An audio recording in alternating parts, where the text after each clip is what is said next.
Christopher Johnson Mcandless was a young man in his 20s that decided that he was going to reject the life modern society and his family set out for him. Chris also went by the name Alexander Supertramp. After graduating from Emory University in 1990, he traveled all over the United States and after some time hitchhiked to Alaska in April 1992. There is where he embarked on the Stampede Trail with minimum supplies, hoping to live off the land. John Krakauer published a story on Mcandless in January 1993. Being extremely inspired by the details of Mcandless' story, Krakauer wrote the biographical book Into the Wild in 1997 about Mcandless' travels. The book was also adapted into a film in 2007. Krakauer's description of Mcandless leads many to believe that he was a transcendentalist. Going off of what we have in Krakauer's book, he definitely was. His description of Chris being a hard-working and self-reliant man was reflected in this quote. "It was a different story with Alex. He was one of the hardest workers I've ever seen. Didn't matter what it was, he'd do it. Hard physical labor, mucking rotting green and dead rats out of the bottom of the hole, jobs where you have to get so damn dirty that you couldn't tell even what you look like at the end of the day. And he never quit in the middle of something. If he started a job, he'd finish it." This description of Chris is very similar to the way Ralph Waldo Emerson described a self-reliant man in his many essays talking about transcendentalism. Emerson was a high-profile writer, lecturer, and editor of the transcendental periodical, The Dial, which was very popular among many transcendentalists. Also, Emerson sounds pretty similar to Emory, the college which he graduated from. And on Emory's website, they have a whole page talking about how Emerson's transcendentalist higher learning philosophy is what shapes the way that they think about the liberal arts education. Coincidence? I think not.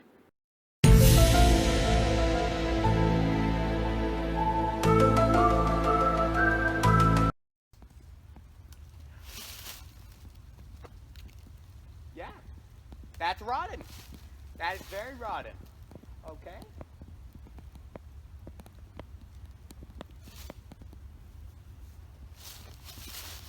Fuck! I'm gonna die out here! Chris also lived his life with very little things on the road after college and often raved about his simple life in his various journal entries and letters. The value of simplicity is also a value that many in the transcendentalist community cared much about. Emerson also has a very well-known quote talking about this. "Nothing is more simple than greatness. Indeed, to be simple is to be great." Boom! Yeah, baby! I'm a winner! And take a look at this clip. I mean, you can't deny it. This guy did love nature. I love the wild!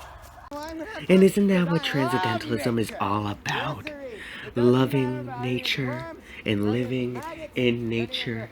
The puke is fine. Nature is a beautiful thing. Mcandless also shared a lot of beliefs with the civil disobedience movement. This is best exhibited when he talks about his distaste for the government's many rules and regulations in his journal, and especially when he blatantly disregards said laws he deems useless.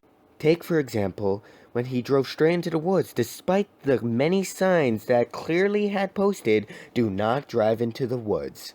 Or when he kayaked down the Colorado River with no license and ran away from River Patrol. The creator of the civil disobedience movement, Henry David Thoreau, was also heavily involved in the transcendentalist movement, and many believe that civil disobedience is an integral part of transcendentalism. Christopher Mcandless was a man of many strong beliefs, and these strong beliefs are what caused him to abandon his family and go on an amazing adventure. An adventure that would inspire many after him to be more attuned with nature and join the transcendentalist movement.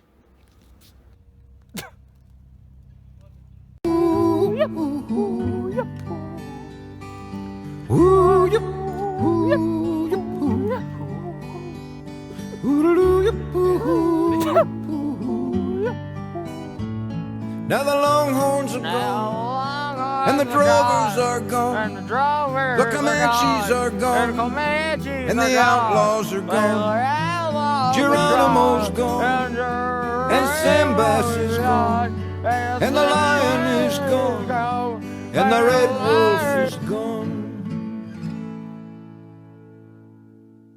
Well, he cursed all the roads and the old men, and he cursed the automobile. Said this is no place for an hombre like I am, in this new world of asphalt and steel. Then he'd look off someplace in the distance at something only he could see. He'd say all that's left now of the old days, damned old coyotes and me.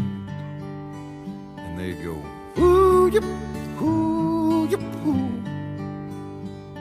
Ooh, yip, ooh, ooh. Ooh, yip, ooh, yip, ooh. Ooh, yip, ooh, ooh.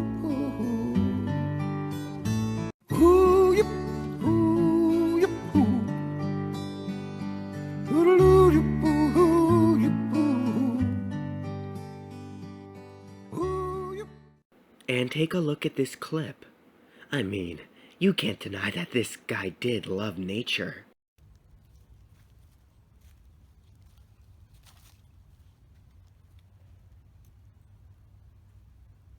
What in tarnation? Are you dead?